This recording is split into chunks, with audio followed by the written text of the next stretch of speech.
Jangan lupa subscribe YouTube channel Metro TV News dan jangan lupa nyalakan notifikasinya. Baik, sekarang kita sudah terhubung juga dengan Ketua Dewan Pers Muhammad Nuh. Selamat pagi, Assalamualaikum Pak Nuh. Waalaikumsalam warahmatullahi. Selamat pagi Mas Indra, sehat-sehat. Ya, salam sehat selalu Pak Nuh. Baik, Insyaallah, mudah-mudahan selamat Hari Pers Nasional Pak Nuh ya, untuk kita semua. Ya, Pak Nuh, yang pertama yang ingin saya tanyakan adalah tentang pernyataan Pak Nuh di Hari Pers kemarin begitu, yang menyatakan bahwa inilah saatnya kita media, insan pers untuk kontemplasi. Maksud dari itu apa Pak Nuh yang lebih dalam dari pengertian kontemplasi tadi itu? Iya. Jadi gini Mas, kita kan setahun ini kita menghadapi berbagai persoalan, terutama yang didrive oleh masalah pandemi. Bagi orang bijak itu, setiap menghadapi persoalan selalu mencari apa ya di balik persoalan itu jawabannya. Jadi kalau persoalan itu kita jadikan sebagai tantangan dan kita jadikan kesempatan, maka dapatnya adalah jawaban. Oleh karena itu tadi yang sudah disampaikan di Metro TV tadi itu optimisme. Itu oleh karena itu selalu saya sampaikan kontemplasi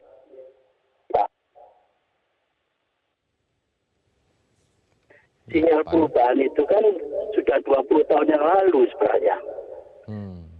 Tetapi karena masih belum berakibat fatal, yaitu hidup dan mati, maka kita masih enggan untuk melakukan perubahan.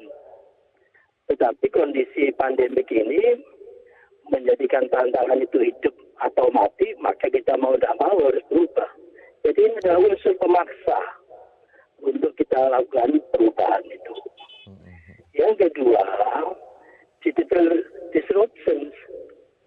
Jadi disrupsi digital itu pun juga mengharuskan kita mereview kembali bisnis proses kita yang terkait dengan industri media. Tetapi yang perlu diingat, media itu ibaratnya kendaraan. Muatannya itu data, informasi, knowledge. Itu oleh karena itu kenapa kami yakin di Dewan Pers dengan kita tetap berpegang teguh pada prinsip bahwa setiap hasil jurnalistik itu pastilah harus didasarkan pada data, fakta, dan mampu mengolah informasi yang akhirnya menjadi knowledge, maka di situ yang akan mencerdaskan. Urusan kecepatan memang iya kita harus berubah. Media sosial itu kan menangnya kan di kecepatan. Tapi sanad kesahihannya kan belum dapat, Mas Indra. Itu sanad kesahihannya belum dapat.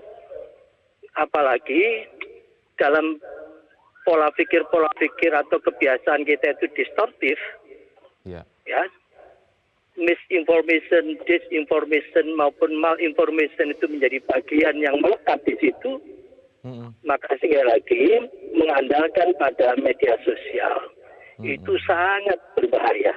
Betul. Ya, sangat berbahaya karena sanad kesahihannya belum didapat, sehingga ini menjadi peluang dan tantangan tersendiri bagi media-media mainstream, termasuk Metro TV, untuk teruslah mengedepankan antara yang namanya data, informasi, dan knowledge tadi itu.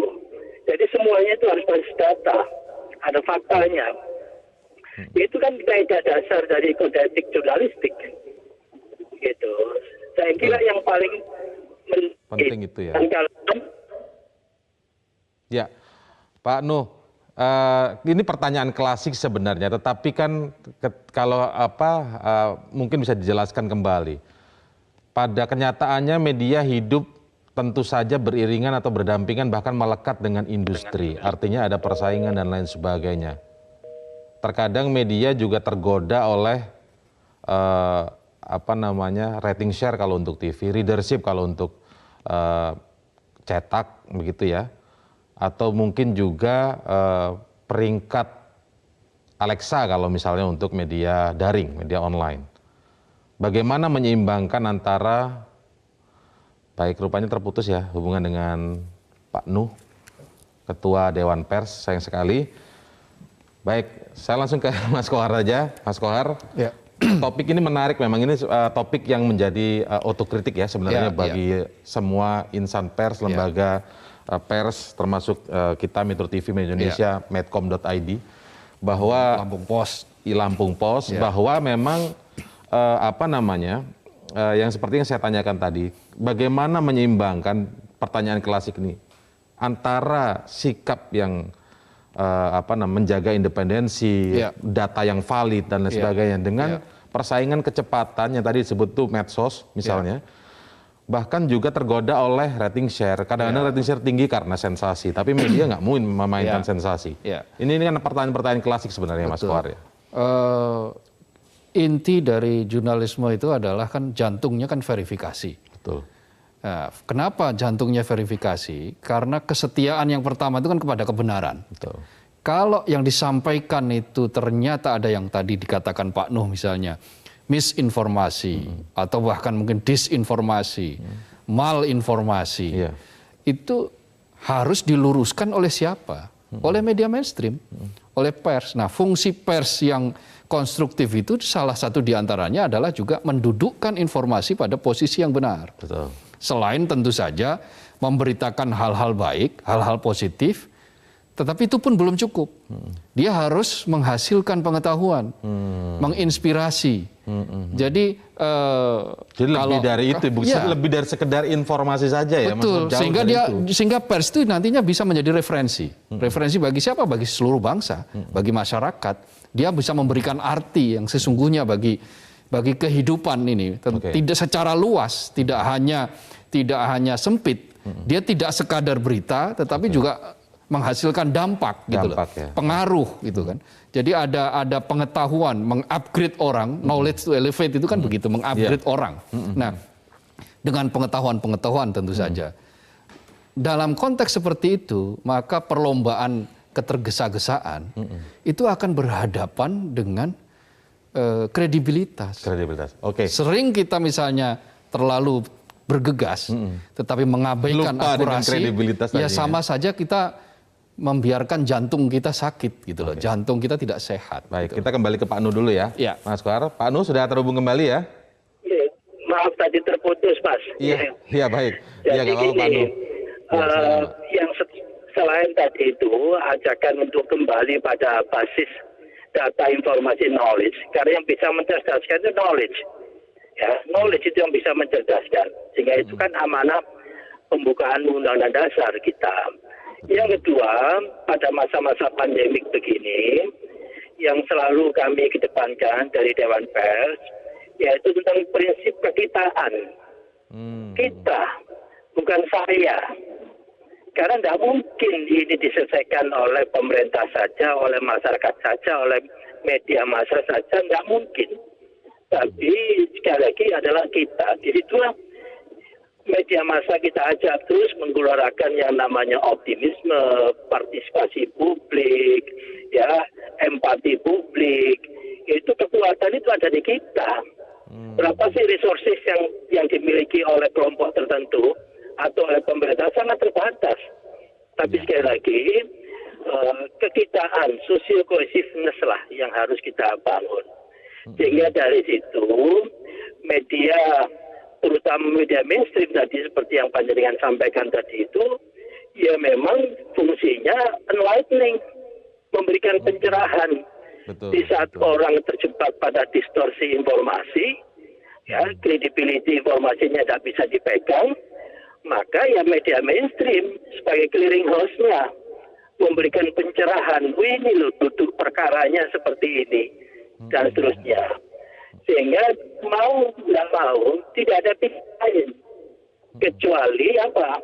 Kecuali media mainstream harus kita perkuat terus. Disitulah pentingnya kehadiran negara. Kehadiran negara menjadi penting. Kita kan semua sepakat bahwa media itu, pers itu sebagai salah satu pilar demokrasi. Betul. Dari itu pula lah maka kehadiran negara menjadi tanggung jawab, menjadi sangat penting. Karena urusan pilar bernegara, demokrasi. Nah, insentif agar ya kebijakan agar media massa tetap bisa, terutama yang mainstream tetap bisa bertahan dan bisa berkembang, itu ibaratnya sama dengan menyelamatkan demokrasi itu sendiri. Tapi kalau media-media mainstream itu pada berguguran, maka kekuatan akan diambil sosial. Pak Nuh, tapi kan belum tahu. Okay. Baik, Pak Nuh, maaf saya potong dulu Pak Nuh ya. Bisa chaos itu akan jadi chaos itu. Ya, betul. Tidak ada pilihan lain kecuali satu, kita perkuat yang namanya media mainstream. Jangan sampai berguguran. Sehingga diperlukan beberapa insentif, kawan-kawan jurnalis juga harus diberikan perlindungan, termasuk perlindungan eksternal, perlindungan internal yang dalam sendiri, yaitu vaksinasi. Baik, itu terputus ya. untuk Terputus-putus ya sinyal ini ya dengan Pak Nuh. Baik, oke Pak Nuh bisa mendengar saya Pak Nuh ya? Bisa dengan baik. Oh iya, baik. Nah Pak Nuh ini kan ada godaan juga kadang-kadang industri media ini adalah tergoda oleh misalnya seperti rating share, kemudian kalau koran itu readership, kalau mungkin media online itu dengan peringkat-peringkat beberapa lembaga, contohnya seperti Alexa misalnya ya, dan Google Analytics. Kadang-kadang itu tergoda dengan cara apa yang laku di masyarakat. Nah, masalahnya ketika melihat pasar dalam hal ini adalah masyarakat, biasanya kadang-kadang sensasi yang dilihat. Kadang-kadang kriminal yang ya berita-berita kriminal yang berlebihan misalnya dan lain sebagainya. Tapi mau nggak mau media hidup dengan industri, apalagi dalam kondisi pandemi sekarang ini. Bagaimana saran seorang ketua Dewan Pers melihat untuk menyeimbangkan di titik yang ideal posisi insan pers sekarang ini? Baik, sayang sekali terputus ya dengan Pak Nuh. Baik, terima kasih Pak Nuh, Ketua Dewan Pers telah bergabung di Bedah Editorial Indonesia. Mas Kohar, nanti kita akan lanjutkan perbincangan bagaimana mengembalikan pers yang konstruktif ini di masa pandemi, terutama peran pers sangat diuji. Kami akan segera kembali setelah jeda berikut ini. Ya, pemirsa terima kasih Anda masih bersama kami di Bedah Editorial Media Indonesia. Kami ingatkan kepada Anda yang mungkin baru bergabung, Anda bisa bergabung bersama kami untuk interaktif melalui nomor telepon 021 583 99 100 dan topik kita pada pagi hari ini adalah mengembalikan pers konstruktif. Saya masih bersama dengan Mas Kohar. Mas Kohar, tadi kan kita sempat mengulas tentang bahwa pers yang konstruktif itu yang seperti apa. Lalu disinggung juga dalam editorial kita pada pagi ini adalah semacam adigium yang lama, bad news is good news. Rupanya ini sebenarnya harusnya sudah usang ini ya. Iya. Tetapi faktanya ini kan masih menjadi prinsip. Kebiasaan ya. Kebiasaan. Nah, begitu ada platform baru, media baru, itu hal-hal semacam ini, godaan untuk semacam ini kembali lagi. Kita lihat di era digital saat ini, bagaimana banyak sekali institusi yang menyebut dirinya pers atau media, itu menyiarkan hal-hal yang sensasional. Clickbait kalau di media online. Dengan judul-judul yang kadang-kadang tidak berhubungan dengan isi, atau ada hubungannya dengan isi tetapi tidak menjawab apapun. Atau lebih banyak mengunyah atau membabat habis, mempreteli habis hal-hal yang sifatnya privacy. Hal-hal yang biasanya ini konteksnya selebritis dan lain-lain ya. Itu kan yang lebih banyak ranahnya sebenarnya ranah domestik, bukan ranah publik. Padahal kan kalau kita baca bukunya Bill Kovac itu, Elemen Jurnalisme itu kan kesetiaan jurnalis itu, kesetiaan pers itu kan pada publik. Publik, ya betul. Artinya publik di sini ya hal-hal yang menyangkut dengan kepublikan, kepentingan publik. Bukan urusan domestik. Bukan urusan selebritas domestik. Atau tokoh tertentu ya. Bukan selebritas juga kalau dia menginspirasi, melakukan hal-hal penting, memberikan pencerahan tadi yang dikatakan Pak Nuh misalnya, memberikan pencerahan, memberikan sesuatu yang berguna bagi kepublikan, ya itu namanya publik karena dia merupakan bagian dari prominence, orang-orang terkenal yang bisa memberikan dampak, memberikan pengaruh untuk kebaikan kepada publik ini, kepada optimisme bangsa ini. Nah, tetapi banyak kemudian yang terseret arus untuk hal-hal seperti itu. Karena itu mengembalikan menjadi yang lebih konstruktif itu bukan perkara yang mudah. Karena masyarakat sudah telanjur dijejali oleh hal-hal seperti itu. Bahkan banjir informasi kan Bill Kovac itu menulis trilogi 3 buku. Yang terakhir itu adalah Blur kan, tentang bagaimana memperoleh kebenaran informasi di tengah banjir informasi. Nah, ada juga pernyataan dari Bapak Pers Dunia, Joseph Pulitzer, yang mengatakan ada 3 rumus jurnalistik itu. Pertama adalah akurat, kedua akurat, ketiga akurat. Berarti yang paling penting hanya akurat ya? Iya. Mas, bolehkah kita tahan dulu di situ? Kita sapa pemirsa yang sudah bergabung. Ada Upik Muara dari Jakarta. Selamat pagi. Selamat pagi Mas Indra, selamat pagi Bang Komar, selamat datang kembali Bang Indra ke Metro TV. Oh ya, terima kasih Bu. Silakan Bu Upi. Selamat Hari Pers, ya ini selamat Hari Pers saya tentunya saya mengucapkan.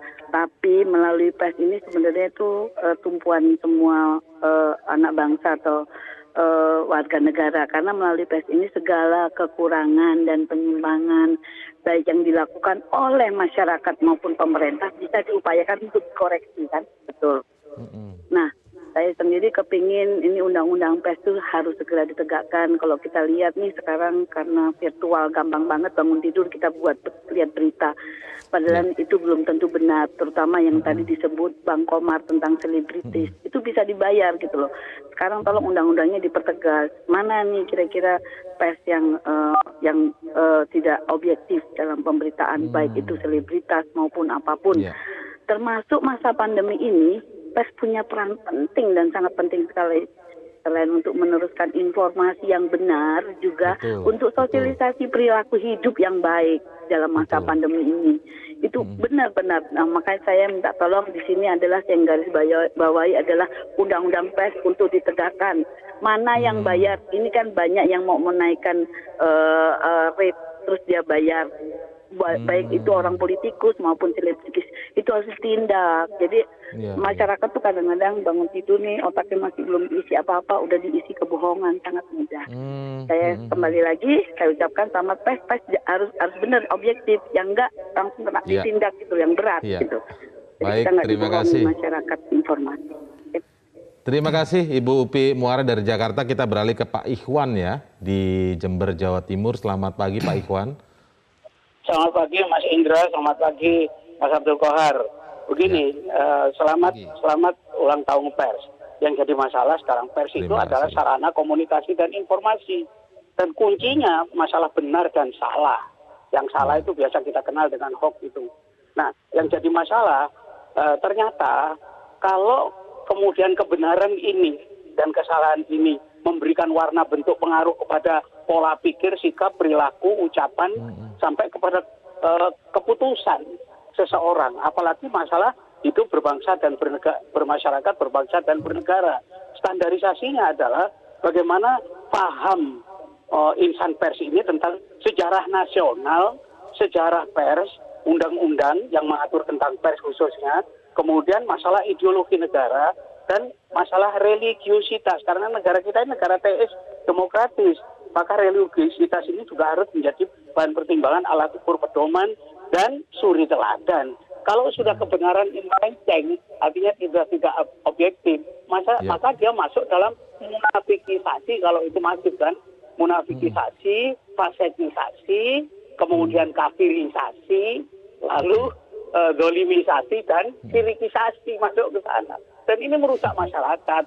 Oleh sebab itu kalau kebenaran ini sebagai matching agreement, itu kecocokan antara pengertian dengan fakta, maka kalau tidak cocok, maka itu sudah menyimpang.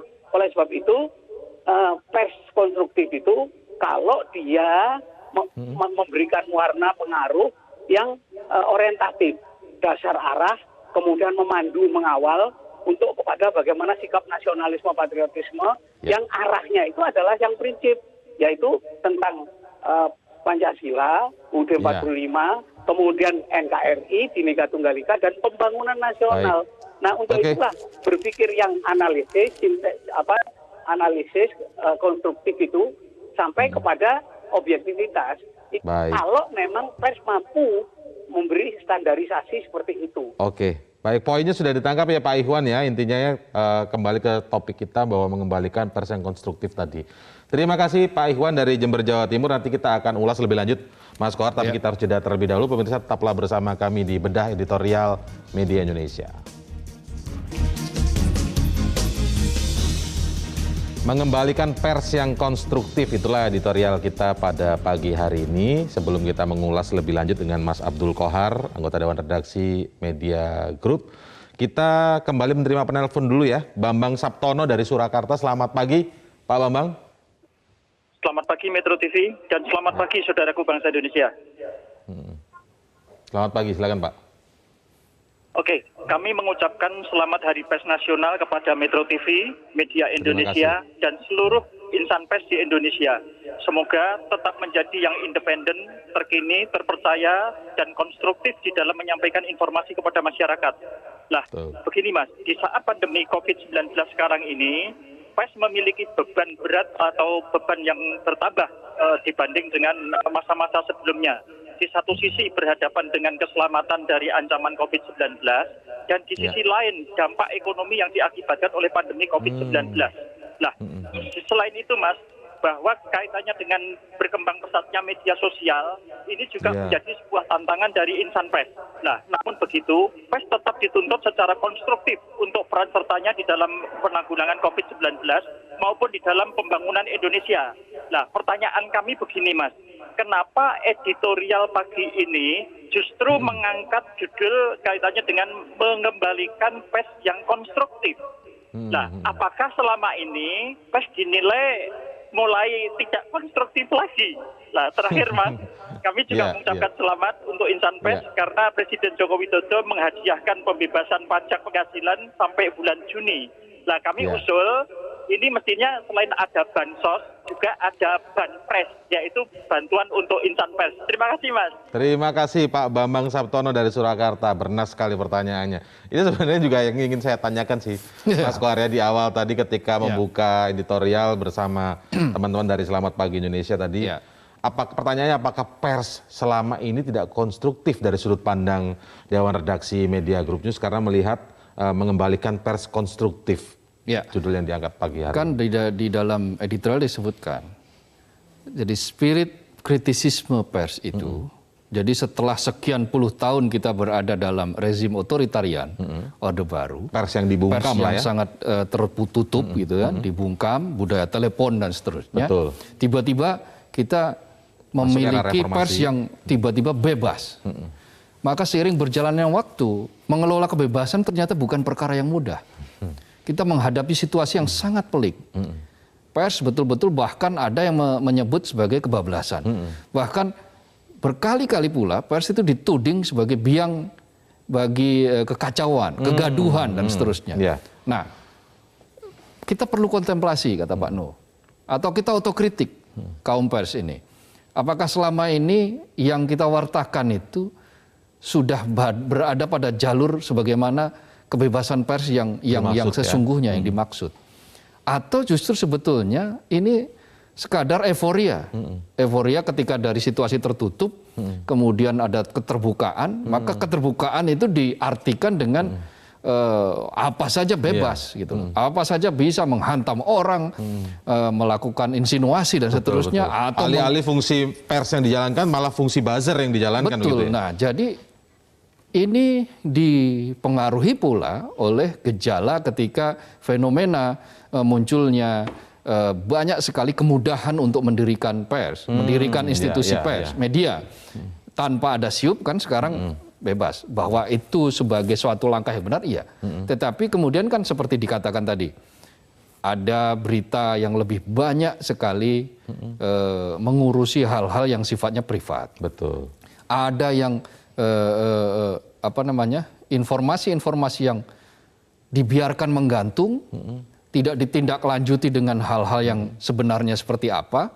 Misalnya beginilah, dalam konteks vaksinasi di negara lain, di India, ada orang habis divaksin 1 hari kemudian dia kedapatan meninggal dunia. Lalu kemudian ada situs online, termasuk di Indonesia pula, yang mengaitkan itu 1 hari setelah divaksinasi si A meninggal dunia. Judulnya bombastis. Judulnya seperti itu faktual, betul bahwa 24 jam setelah divaksinasi itu meninggal dunia. Tetapi setelah kita teliti isinya, belum ada kepastian dia meninggal apakah karena vaksinasi vaksin atau bukan. Atau karena apa. Ini kan problem fakta, tetapi dengan pendekatan yang lebih kepada sensasional. Ini menarik ini Mas. Jadi artinya menuliskan fakta saja itu juga tidak cukup berarti. Betul. Ada perspektif. Apa yang dibutuhkan? Perspektif. Angle, perspektif. Kemudian juga melihat bagaimana situasi yang ada di masyarakat.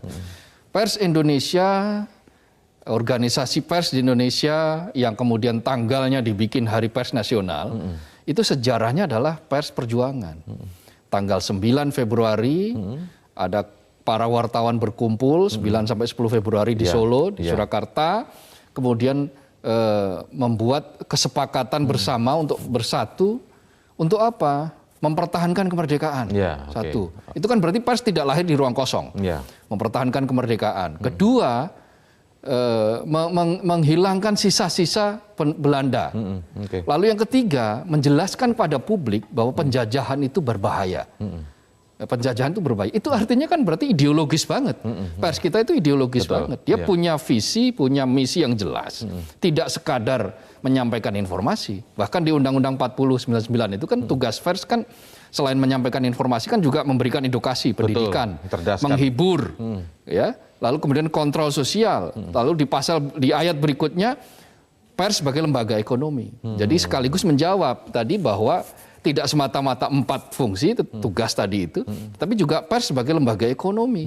Artinya dia juga punya peran bagi profesi jurnalis itu untuk setidak-tidaknya dia bisa sustain, bisa berjalan, bisa berkelanjutan untuk menghidupi pers ini agar karena pers ini tetap strategis. bisa menyuarakan yang ideologis tadi ya.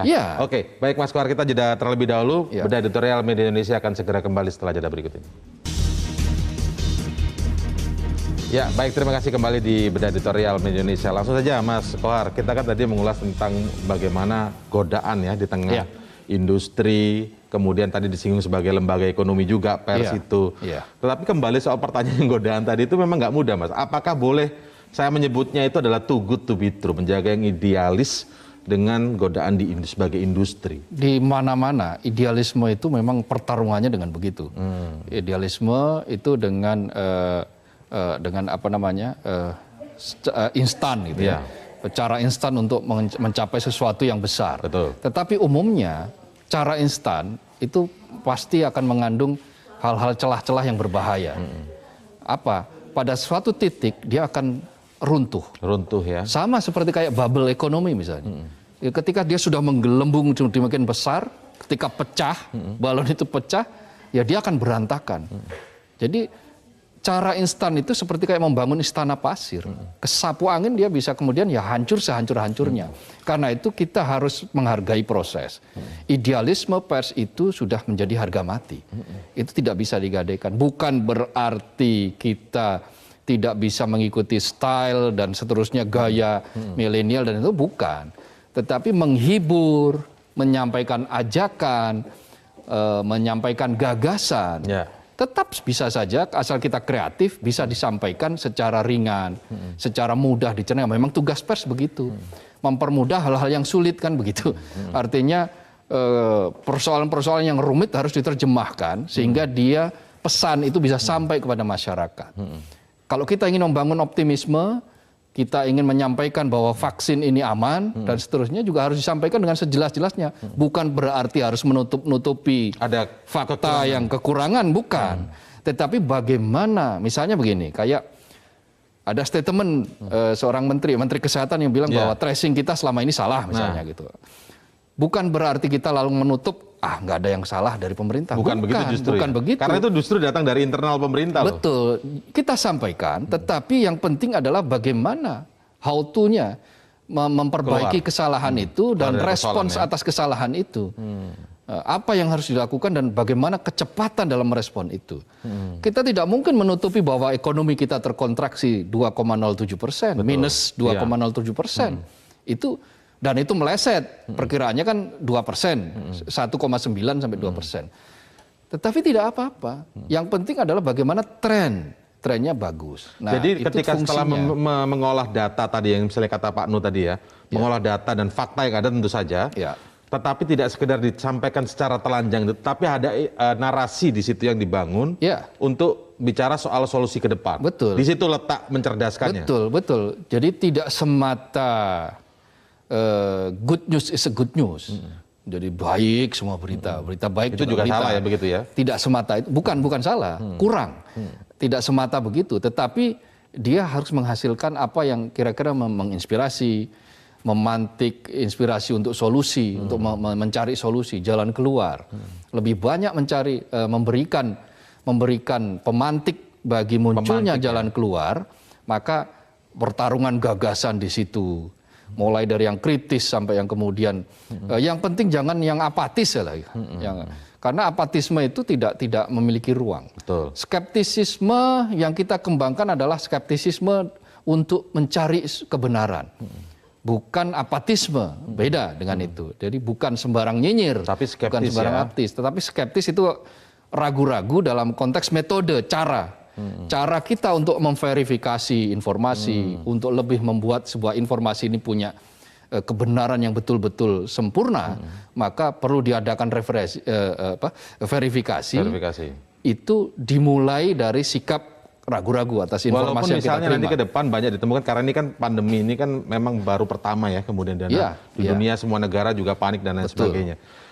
Tapi kemudian kita ketemui memang dari pengambil keputusan dan lain sebagainya dalam hal ini pemerintah, ternyata ditemui banyak kesalahan-kesalahan yang itu tetap bisa disampaikan kritik-kritik gitu ya? Iya, itu harus disampaikan karena hak publik untuk tahu itu juga penting. Nah, itulah fungsi kontrol sosial. Kontrol sosial tujuannya bukan apa? Bukan untuk merusak, bukan loh. Bukan untuk menjelek-jelekan, bukan. Tetapi untuk apa? Untuk agar semua orang, institusi itu punya ruang, punya kesempatan, punya inspirasi untuk memperbaiki kesalahan itu. Jadi jangan setiap kemudian yang muncul kritisisme lalu dia dicap sebagai nyinyir bahwa wah ini pers ini pekerjaannya begini, mau bikin gaduh melulu, bukan. Ini justru menginformasikan hak publik untuk tahu dan itu menjadi penting untuk disampaikan oleh pers. Ya, intinya memang kembali bagaimana fungsi pers ini sifatnya kritis tetapi konstruktif begitu ya. Mas Kohar tidak hanya menyampaikan fakta tapi memberikan edukasi. Seperti memberi arti begitu. Oke, terima kasih Mas Kohar dalam editorial kali ini. Dan jurnalisme konstruktif bukan sekedar good news is good news atau sekedar memproduksi lebih banyak berita positif, melainkan jurnalisme yang menciptakan lebih banyak pengetahuan. Dengan kata lain, pers tidak hanya menyuarakan informasi, tetapi juga ikut menginspirasi solusi. Demikian editorial Media Indonesia untuk edisi hari ini.